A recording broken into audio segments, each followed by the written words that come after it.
Walmart is a $400 billion retail juggernaut that's become a multinational empire and the world's largest company by revenue.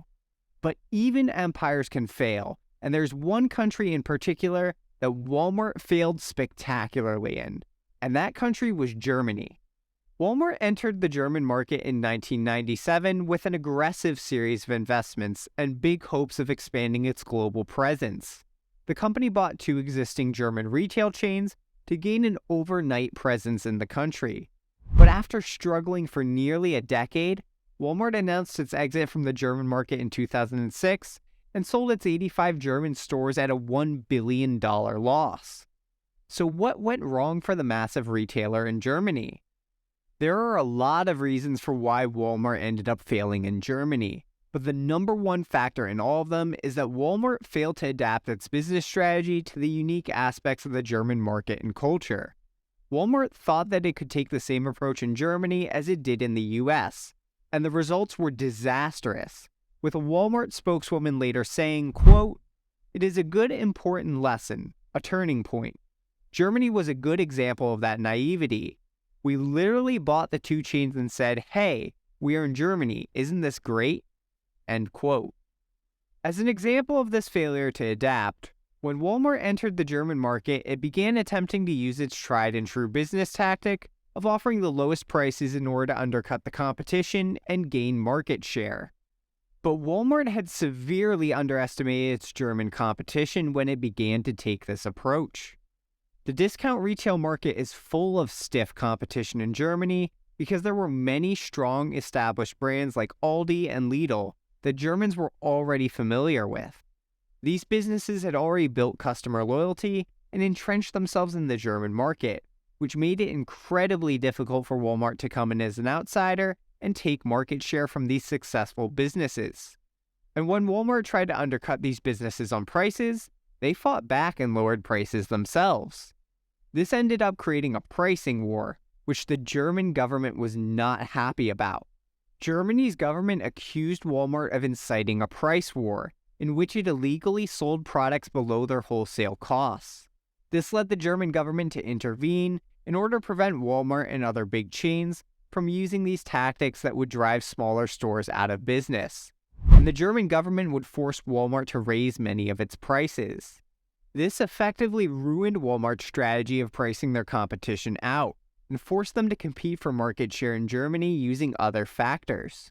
Another major reason Walmart failed in Germany is that it insisted on imposing its corporate culture and practices in Germany, and these practices did not translate well to the country.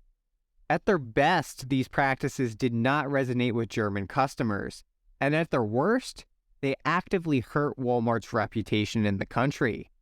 A large part of this mistake came from the fact that Walmart initially hired American executives to manage its German business, instead of hiring German executives who would have had a better understanding of the market and what German customers actually wanted.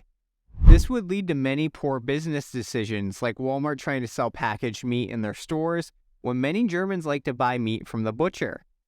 Walmart's employee policies surrounding customer service also were weird and off-putting to German customers.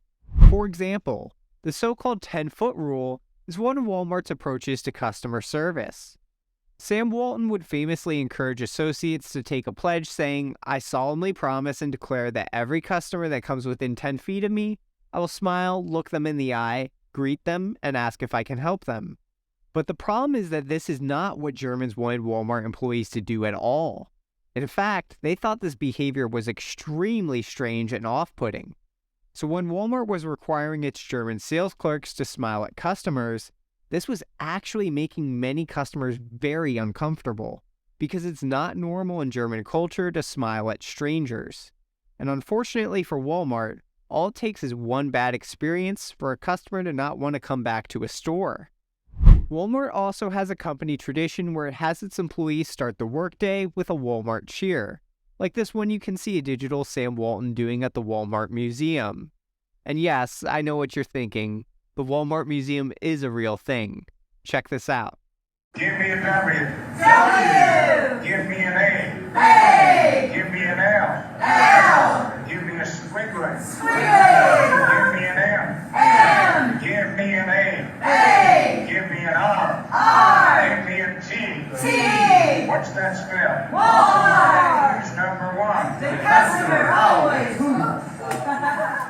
Now, having employees cheer like this could easily be considered weird by many people in the United States to begin with.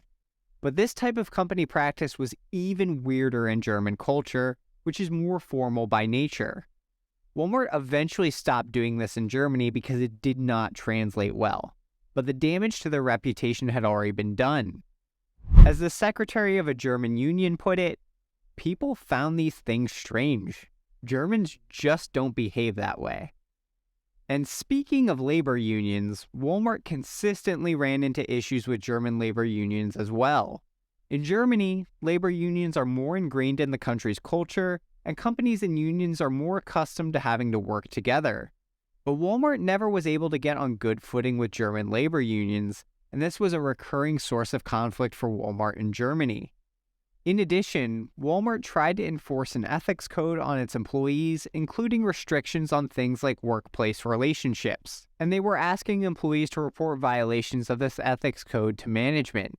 But in German culture, this was seen as an extreme invasion of employees' personal privacy. And because of this, large parts of Walmart's ethics code were struck down by Germany's government and found to violate German employment laws. So after nearly a decade of Walmart making missteps like this and failing to gain market share in Germany, Walmart finally surrendered in 2006 and sold its 85 stores at a loss to one of its German retail competitors named Metro.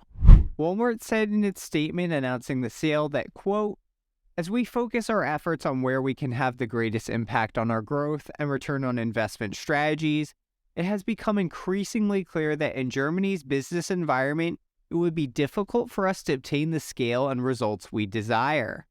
This sale positions us to increase our focus on the markets where we can achieve our objectives." End quote. As that statement makes very clear, Walmart had severely underestimated the businesses it was competing with in Germany and had failed to adapt in the ways necessary for it to succeed in that market. Walmart's failure in Germany is a textbook example about the importance of adapting to different business environments. Just because a business strategy is incredibly successful in one market does not mean that it will work in the next. In fact, that same exact strategy could turn into a financial disaster with huge losses when applied in a new market, which is a painful lesson that Walmart learned the hard way in Germany. But be sure to let me know your thoughts in the comments below, and please subscribe to the channel for more finance and investing content. Thanks.